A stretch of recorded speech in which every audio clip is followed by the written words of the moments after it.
Welcome and hello and hello and welcome and hello and welcome. We just had our first live in studio appearance by the brains and the beauty of my operation, of course, the great, the one and only Princess J. We might have an appearance later by the third leg of our family, of course, the great QT. But guys, welcome and hello and welcome and hello.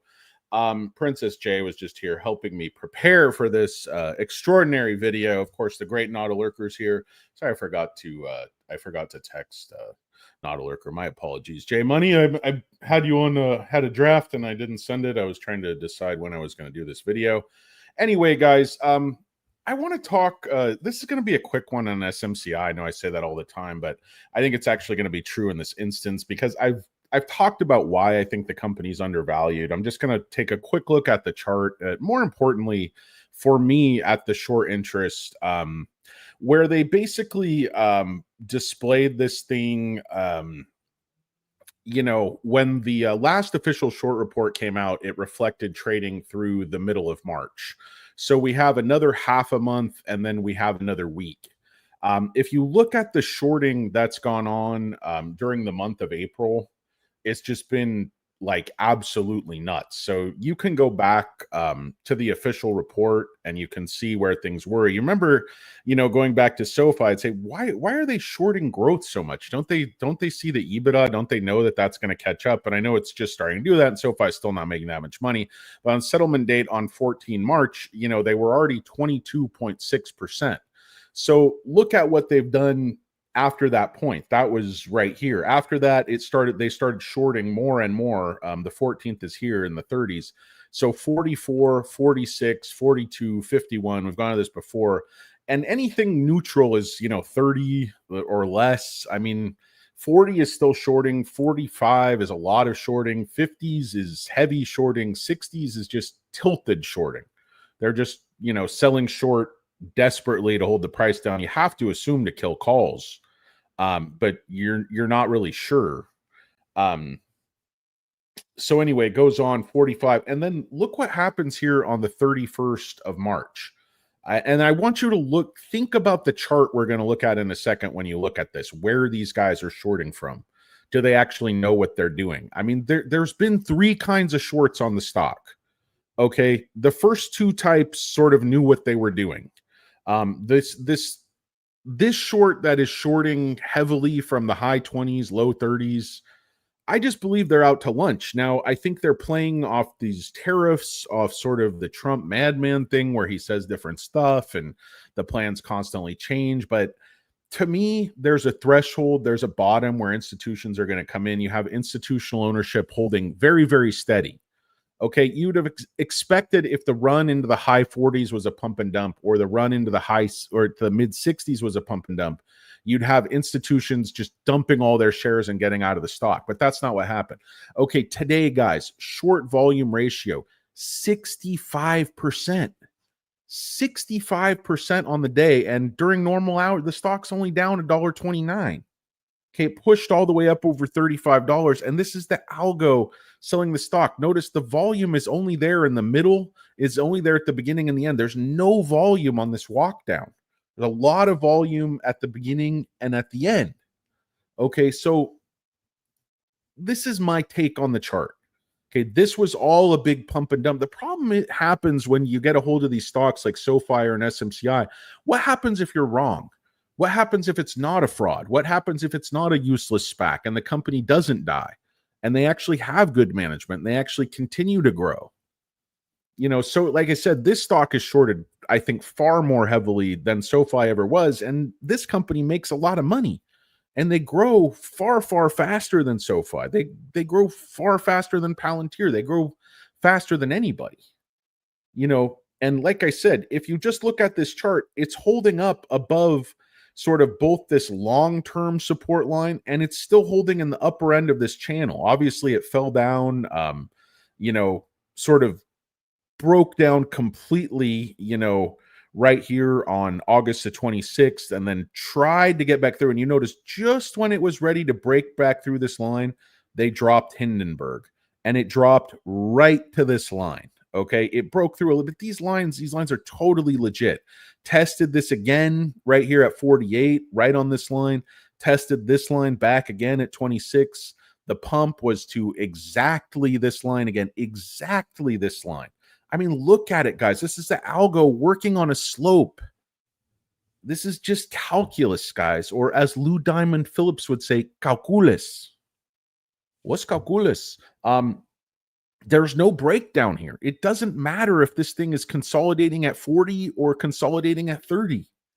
It's irrelevant because the stock is worth 89 plus. Why do you care? I mean, the only reason I care right now is just if I could accumulate. But I already told you, yesterday, they will not allow me to sell any more blood and semen, which is the only way I'm going to acquire more shares. Say they don't need any more of my progeny running around. But so, guys, look at this chart. Okay, so the last 6 days start here. So you'd think, okay, talking about the three types of shorts, who are they? Hindenburg advertises that they partner with hedge funds to short stocks before they drop these. It's almost like free money. The term fishing with dynamite comes to mind. Fish in a barrel. You fishing in a barrel with dynamite. That's how much sport is involved in this. It's like a canned hunt. I mean, if you release this report, cause everyone to panic, you're short the stock, you cover on that dip, it's almost 100% chance you make money.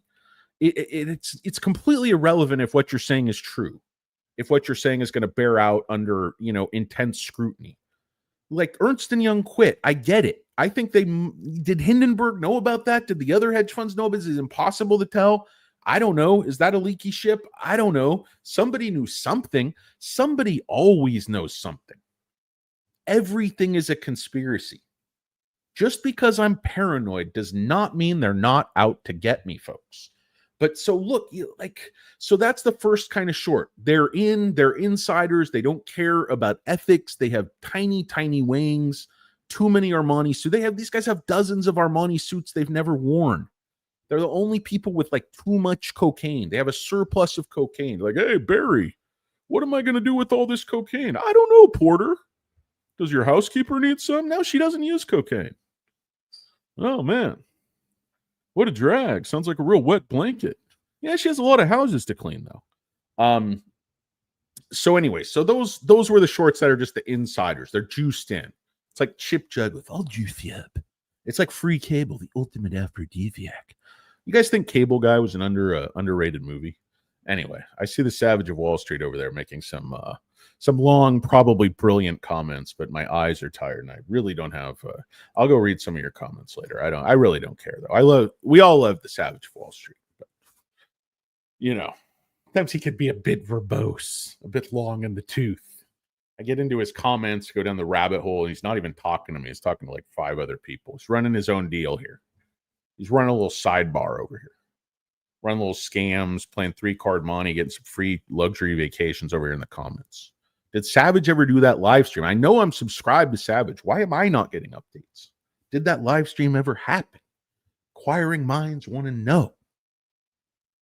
And if so, was Savage wearing that blue polo we all love? Anyway. Welcome and hello, Savage Wall Street, and all the rest of you. Especially not a lurker. I don't know Payush, the great Payush is here. I don't know if Birdie's here. I don't know if that means Lisa's here. I don't know who else is here. I don't know the great Jared Matson's here. The Mattress King of Chicago, Carl Seamark's here. The great M. Russo 215 is here. The great DVD is here. Let's Poco. We're already pocoing. Thank you. Oprah's thick with Sofi bag. Sedman is still trying to break through unsuccessfully. Anyway, so welcome and hello, everybody. Appreciate you guys. What's up, Not a Lurker? Yep, wanted me to buy more in the 80s. Buy at 88, sell at 105, buy again at 89. Not a Lurker's making a ton of money. Nvidia at 88 for a company that makes 70% plus profit. I mean, guys, Nvidia is becoming, I would probably, just because of the, accounting issues, the investigations. I have a lot of SMCI, which I'm very, very happy with my position. But I'm almost a buyer of Nvidia at this point. I haven't liked the multiples, but they make a ton of money and they have a dominant market position. I don't think it's going away. I mean, AMD is making desperate moves. Intel's flailing. The rest of the crowd is just also rans, you know, Johnny come latelys, Tom, Dick, and Harry's, jamokes, jabronis, bunch of swinging dicks, whatever you want to call it. These guys are having a hoot nanny. Jensen's over here, you know, buying leather jackets by the gross. Buys a full shipping container full of fine leather jackets at a cost of like $40 million. Like, Jensen, why do you need 600 leather jackets? Like, I always like to look sharp. Hold my beer. If you're going to have that many leather jackets, you have to have your dandruff well under control. Any of the rest of you suffering from beard dandruff is a scourge on many of us, as are mini waters. What do you know, guys? They call me the sweet tooth because I'm pre-diabetic. No, I'm not actually. I'm actually losing a little bit of weight. I'm in danger of dipping under 300 bills. They call me cornbread because I am moist, doughy, and I crumble under pressure. They call me the tugboat because I'm short in stature. I pull more than my own weight. I'm rarely far from my home port. They call me Stubby Cohiba due to an unfortunate manscaping accident I had while working with my Vitamix in the early 80s back in Miami, Florida. So anywhere in South Florida, now they call me a Stubby Cohiba. And by the way, that's a tip for you kids. Never try to trim your pubes with a stainless steel blade, no guard, spinning at 25,000 RPMs, or you too could end up with the nickname Stubby Cohiba, which is absolutely no fun. So guys, the second type, the first type of shorts, the guys who were just in bed with Hindenburg, just the dirty, filthy, you know, freak in the streets and a freak in the sheets, like just in bed, just gross, just doing really bad, gross stuff with Hindenburg. And you guys, you know, who are online, you know what I'm talking about. It's just so incestuous, and just, it seems like it should be illegal. It seems like it should be insider trading, but they don't have insider information. They just are dropping this major thing that's going to get amplified by every single media outlet 5 million times. You're going to have Kramer on just crying about no, sell, blah, blah, blah. But then, okay, those shorts, they're dialed in. Now, the next type of shorts are the real companies that actually know what they're doing. These are companies like Citadel. These are companies like Jane Street. These are companies that go short, long, that play, you know, straddles and strangles and positions like that, you know, they usually have a certain amount of shares, a bunch of calls, a bunch of puts. They're playing the swings just right. These are the companies that were, you know, shorting from the high 40s and covering back at when the stock went back to 26. These are the companies that were shorting, you know, from the 50s, covering back. And because there was some covering, you know, on the 4th when the stock dropped down all the way, I believe it was to like $27 or whatever it was. Looks like the low was $27.65. So you actually saw the smarter shorts covering on the 4th. This was like a neutral day, 38 aggregate short volume ratio, but there's no net covering. You think there has to be, because these guys who are left who are shorting, there's a lot. If there's companies covering that day, there's a lot more companies also shorting that day to get this number to neutral. And then they're also shorting just heavy. Look at these numbers: 65, 68 on the second. And I know, you know, the stock's a little lower than it was on the second. Admittedly, that's where is that? That's right here. I mean, it was trading anywhere from, you know, 33 to 35, but they're not covering. They're not. Do these guys get that when you create these huge artificial dips and sell-offs, if you can get any consolidation at the bottom, you're supposed to cover it. You're supposed to take profits. The first shorts that work with Hindenburg on their, you know, dirty, disgusting scheme, you know, they made a ton of money. The second set of shorts that always make money because they play the swings they create, you know, along, and they're happy to work with the longs tacitly. Of course, they're not coordinating and doing anything illegal, but you think BlackRock or Vanguard or FMR or Geode or any of the rest of these companies that are buying up all these shares, you think they're upset about the stock being low? Of course not. They don't have emotions. They don't care. Their tiny wings don't bother them. They're wealthy. Your tiny wing bothers you because you don't have the resources to take luxury vacations. Keep the missus happy. Gotta do work. But I don't know. I don't know where I was going with any of this. This is another good article.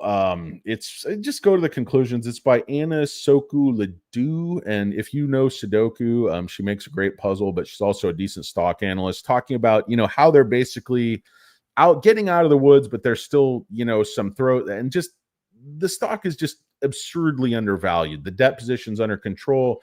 Talking about the valuation, talking about the PE. The PE gap trailing 12 months was 79 when she published last article last April 3rd, 2024. That's a year ago. Now it's 15. Trailing 12-month gap PE has gone from 80 to 15 in a year. Listen to that, guys. Opportunity is slapping you in the face with a cold, hard salami after a night of drinking 40s. On the fraternity bros.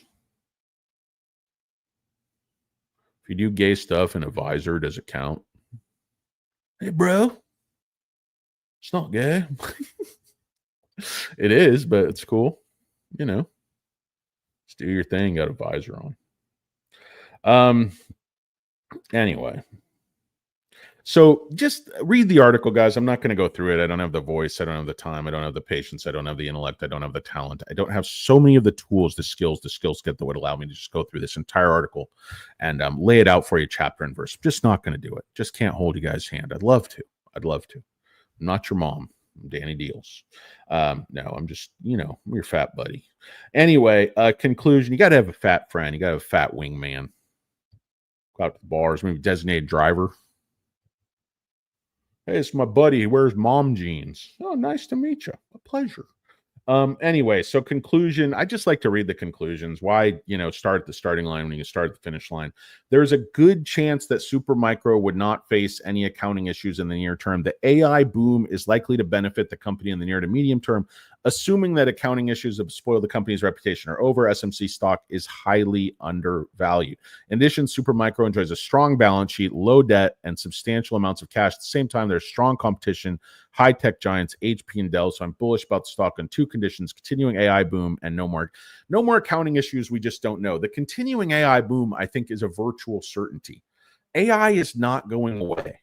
I mean, the way the internet sort of digitized our lives, AI is going to make all that digital information useful.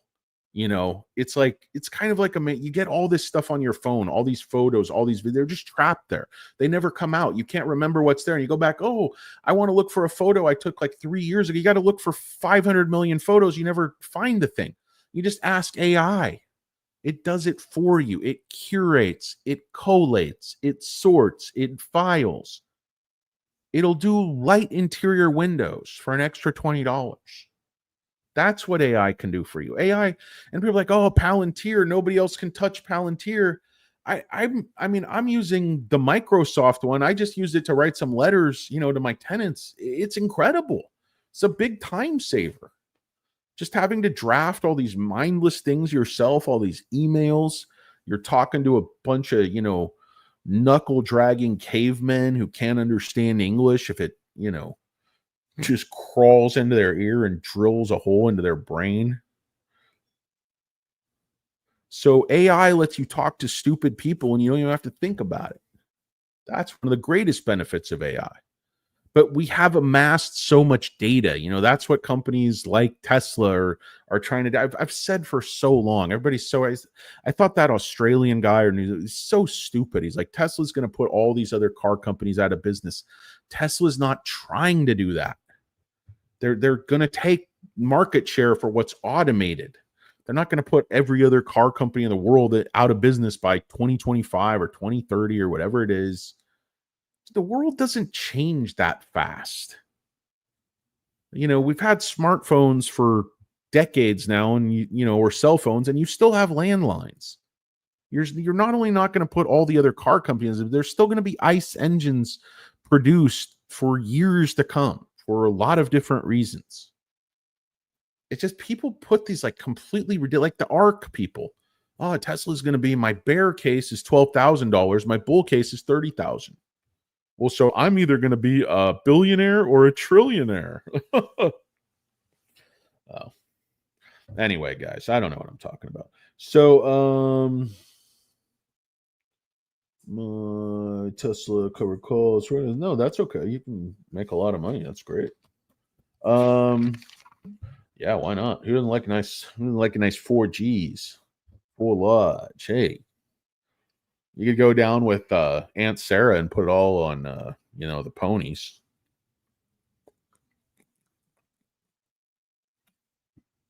Guys, does anybody want to talk about these fucking tariffs? I mean, I don't. It's like I try to explain this to people. It makes so little sense. It's ridiculous. Now, non-tariff trade barriers, countries like Germany and Japan, completely legitimate. And I'm glad they're taking that on. But those are other modern industrialized countries on an even footing with the United States, and they just don't want to let American cars get sold in Germany or Japan. They don't want to compete. They want to protect their industries. They want to protect.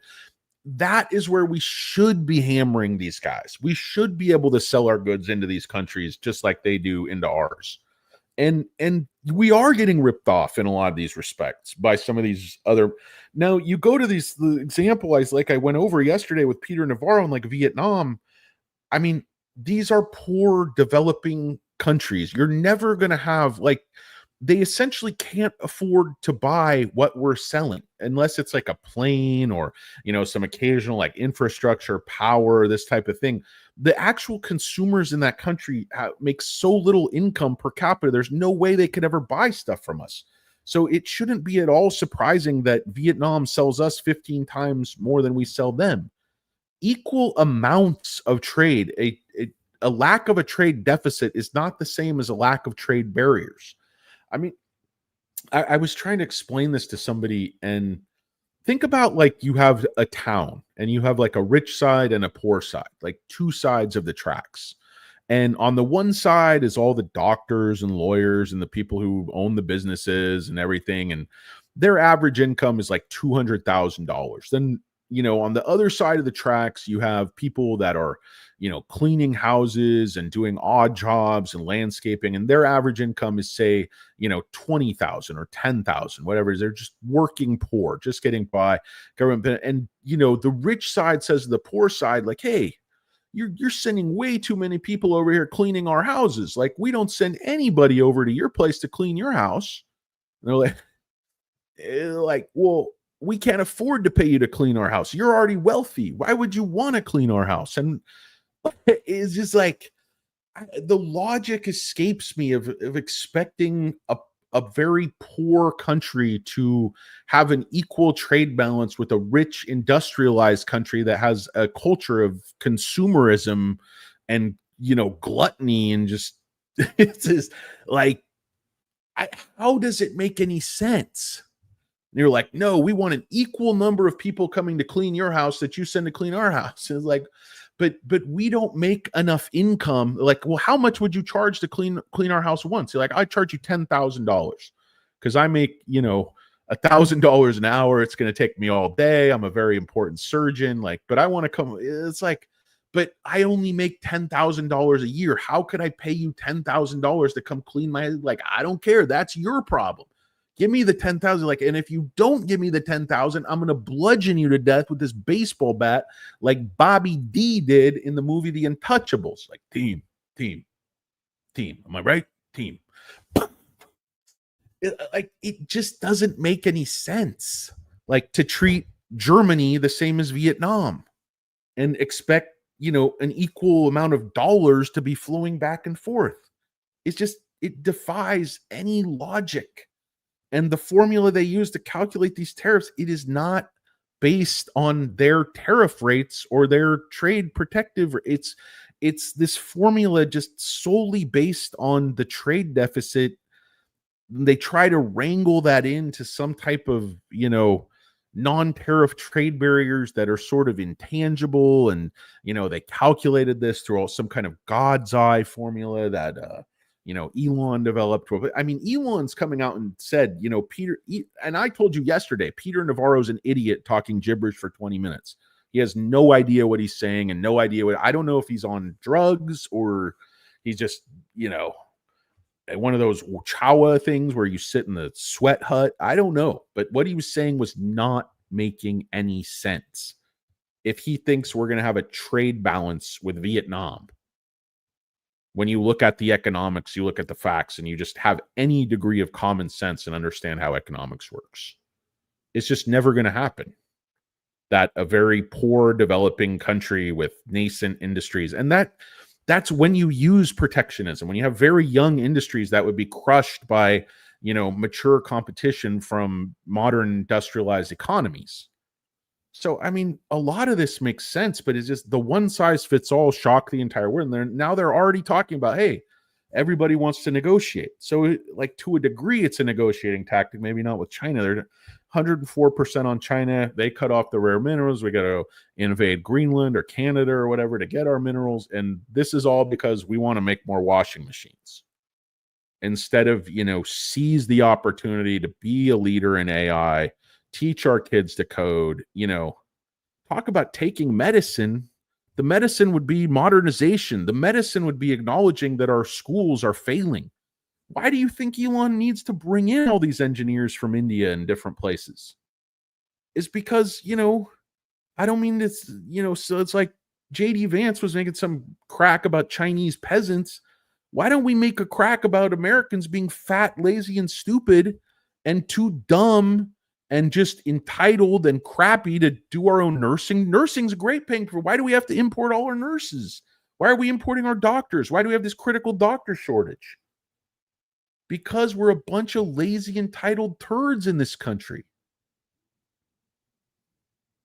I don't know. I'm speaking mostly for myself. I'm a lazy, entitled turd. I was too dumb and lazy to become a doctor. That's why I'm a U-turder. But anyway, I just you can't ask, blood from a stone. You can't ask poor people to buy as much as they're selling. It just doesn't work that way. It's like a guy pulls up in a, brand new Mercedes to the guy selling oranges on the exit of the freeway or flowers. He's like, do you want to buy this bag of oranges? He's like, how much is it? Like $8. He's like, well, I will, but if you buy my Rolex. He's like, well, how much is it? He's like, 25,000. He's like, dude, if I sold all these oranges for the rest of the year and I sold out every single day, my boss would not pay me $25,000 for the entire year. And he's like, well, that doesn't really make sense. It's a great deal on the Rolex. We make a great watch. He's like, I don't doubt you make a beautiful watch, but I'm an orange vendor. My net worth is $6 and you want me to give you $25,000. Does that make any sense? And Peter Navarro's over here just mumbling into a napkin. At least Elon is lucid. He's making sense. He's like, he said it. He said it openly. Peter Navarro is an idiot. Peter Navarro doesn't know anything. And this is the guy crashing the world economy.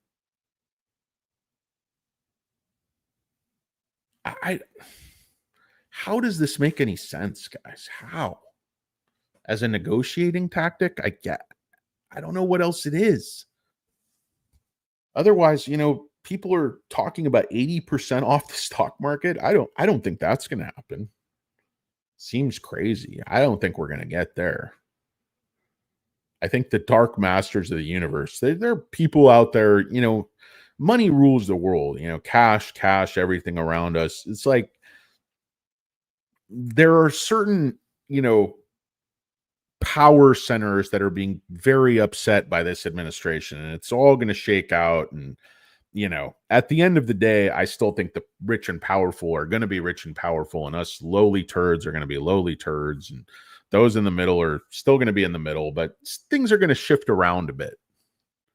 And a lot of our trade relationships do need a reset. I just don't believe you go into everything and just smash everything, terrify everyone, and then once everybody is just cowering in a corner and shaking and disoriented and doesn't know what to do, then you come in and start negotiating. It's a bad way to negotiate.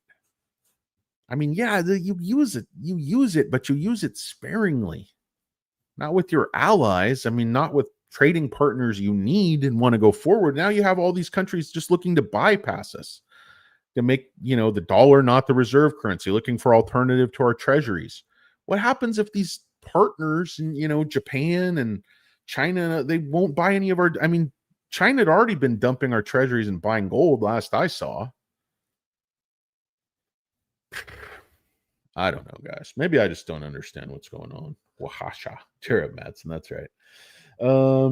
No, Besant is not stupid, but he's trying to kind of, square a circle that's virtually impossible, because I think he knows better. I think everybody knows that this, like, part of the approach, the basis of it, a lot of it is right. The complaints, the ripple, a lot of this stuff is but targeted at other industrialized nations that are cheating, stealing our intellectual property, proxies for, saying Vietnam's proxy for Chinese, getting around our import restrictions, all this stuff, building factories in Mexico. It's all basically kind of this whack-a-mole game where they cheat us one way, and if we kind of close that off, they cheat us. So you just need a complete reset with some of these relationships.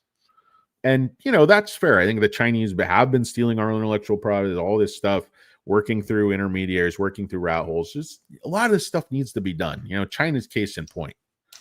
But you don't go to war with Mexico to defeat China.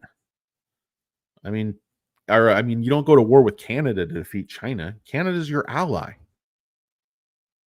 Trump negotiated that agreement that he's so upset about with Canada himself during his last administration. It's like, okay, so negotiate something else, but you don't want everyone in the world to be your enemy.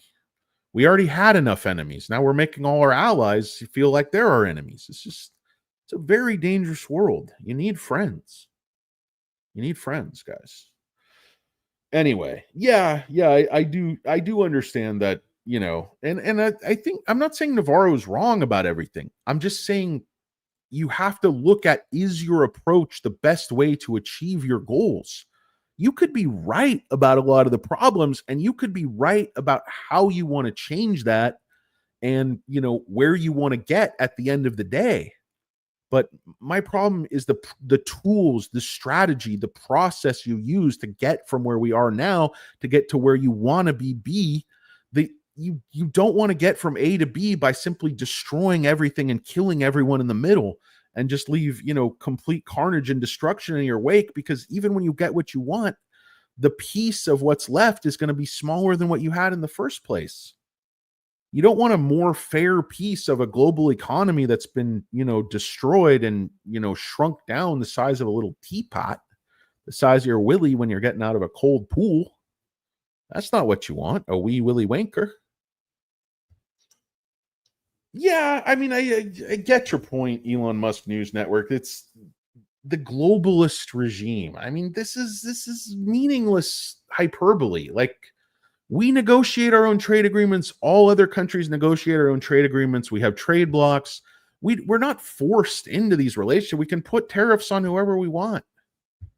We are the globalist regime, the deep state, whatever you want to call it. I mean, the economy is what it is. We buy and we sell things. We consume things. We want things at low prices.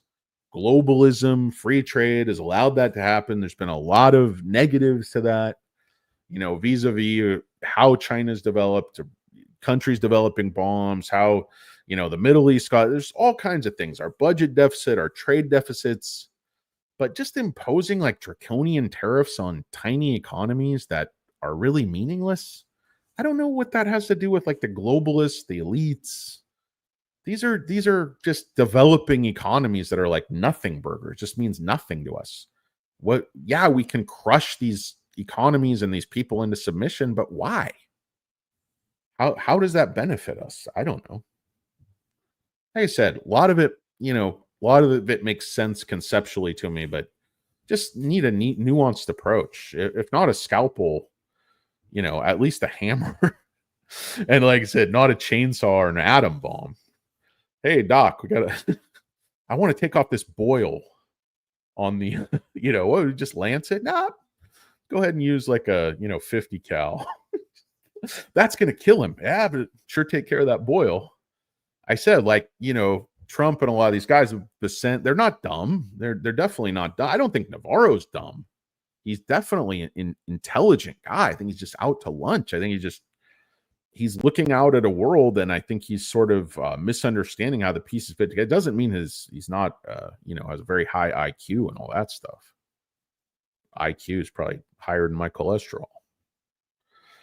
But anyway, guys, it's like it doesn't really change anything, because now, like, the problem with like negotiating from like a madman position in game theory is then, yes, you get what you want, but then nobody trusts you. And in game theory, you have to play over and over again. And that's why I said we need allies. We're talking about attacking Iran right now. I think really bad idea, just creating more instability. And I know, Netanyahu and Trump, they want to do it. They obviously, Israel's want to take out this regime for all. I'm no fan of the regime, but I'm also no fan of more instability. Often you just don't know what you get when you cut the head off something. And yeah, the CIA and the Israelis, they think they're very clever, and they are. At least the Israelis are most of the time. Our intelligence has been a little hit and miss, a little here and there. I mean, of course, the Israelis, missed the big attack, but I don't know. Their intelligence has had a lot of very successful operations. So I don't know. I just feel like this notion of just, fighting globalism, and okay, I take your point, but I don't think it's necessary to tear down the entire system in order to, reset some of these trade relationships that are very negative for the United States. And if you look at it realistically, you don't have to renegotiate 200 countries. You're talking about a handful of countries, maybe a couple dozen countries, I think, that would be critical for these. A lot of these are just kind of caught up, baby with the bathwater situation. A lot of these countries like, what, us? And I mean, the Canadians make going back to Elon Musk News Network, if you take out energy, we have a large trade surplus. And you say, okay, you can't take out energy, but that's the main thing Canada sells us. So it's not like they have a huge, surplus in like consumer goods and stuff. That goes the other way. So a lot of this stuff is where you just look at the trade deficit. You don't get any of the nuance. Anyway, guys, I really appreciate you. I appreciate your comments. Oprah's thick Sofi bag.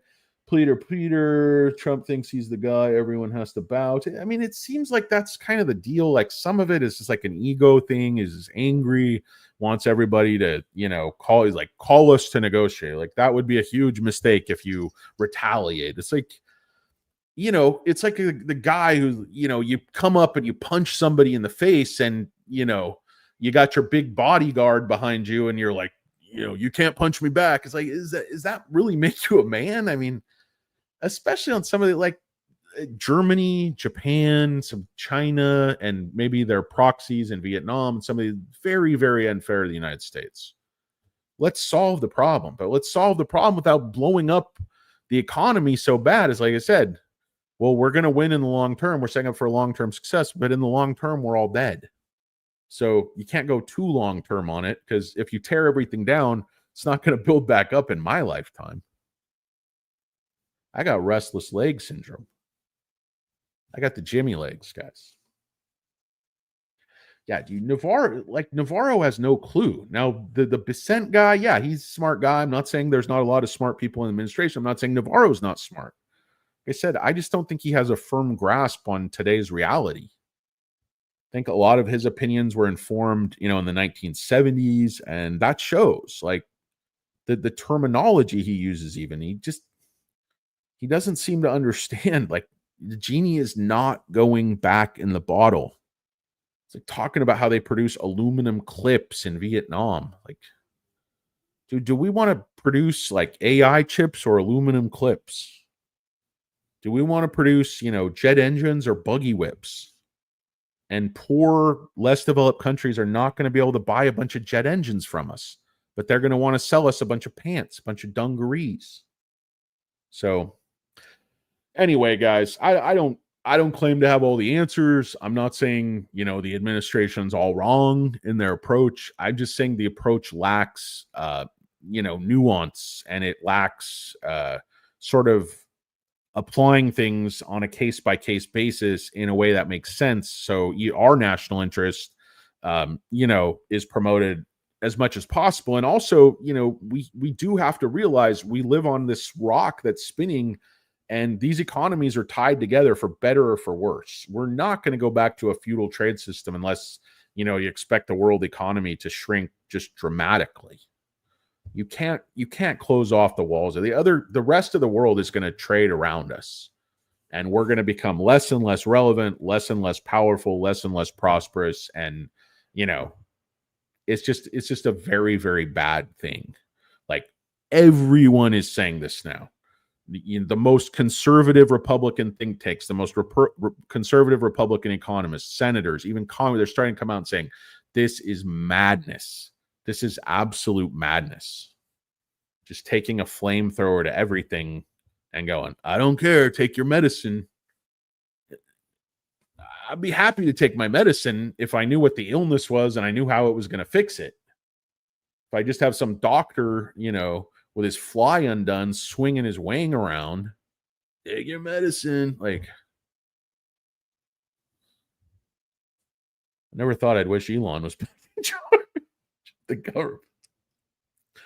Oh my God. I don't know what's going on, guys. A lot's changing very, very rapidly. SMCI is down, NEO just crashing through the floor, which they say CATL is going to buy a majority controlling stake in NEO Power. I don't know why that's necessarily such a bad thing, but everybody's terrified. There's 104% tariffs on China, but of course NEO doesn't sell anything in China or in the United States, so it doesn't really affect them. They just cut their team below 100. So anyway, guys, Jarrett Mattson, he's got 14 pairs of shoes and he does not give a fuck. That's good. Elon Musk News Network, all this labor stuff is going to be moved. That's okay. Yeah, I mean, who cares about labor once we all have one of them Tesla bots, right? They say that could be as low as like 25 grand or less. It's pretty amazing, actually. It's so much of the AI and technology, electric motors, all the technology they've developed for full self-driving and Teslas all like applies to the Tesla bot. So it's not, duplicating all the work. It actually like I said, Tesla's always been to me an AI, robotics, energy, chip. The car's just the first robot and the one with the worst margins, in my opinion. So sit at a sewing machine and buy $25 shirts.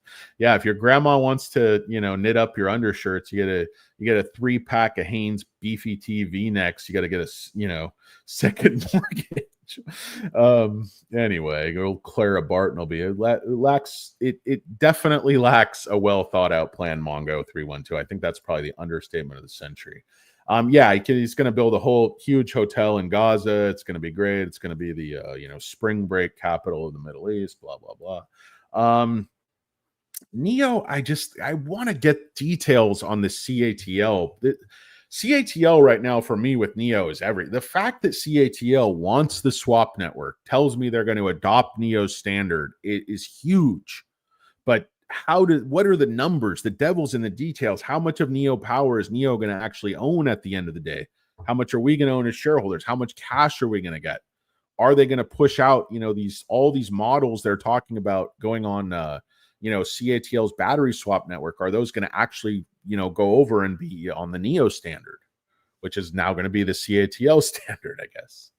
I don't know that they have much choice to sell NEO Power to CATL, because otherwise, I think they're just going to have to keep raising money because they're not selling enough cars. I mean, I believe in the swap network. I believe in the concept.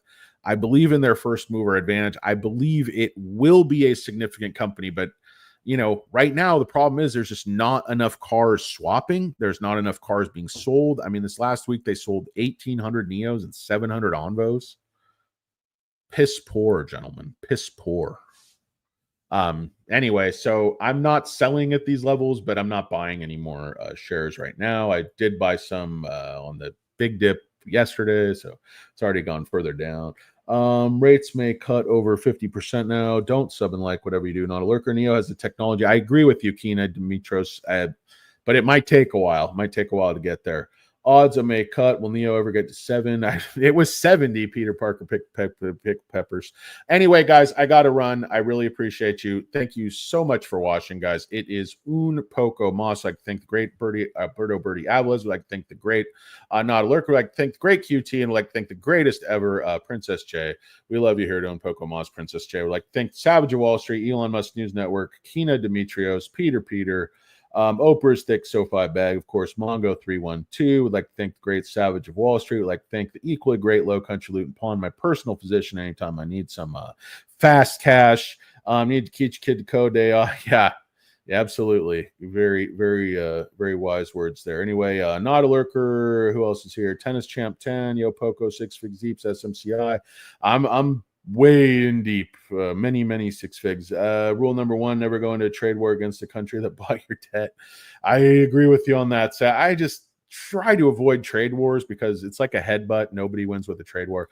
Anyway, guys, thanks for watching. It's Un Poco Mas Show, where we try to give you just a little bit more. My name's Dan Deals. They call me Stock Karen. They call me Hurricane Lopez. They call me Cornbread. They call me the Tugboat. They call me Stubby Cohiba. They call me a bunch of different stupid bullshit that I made up. Thanks, guys. Peace. I'm out.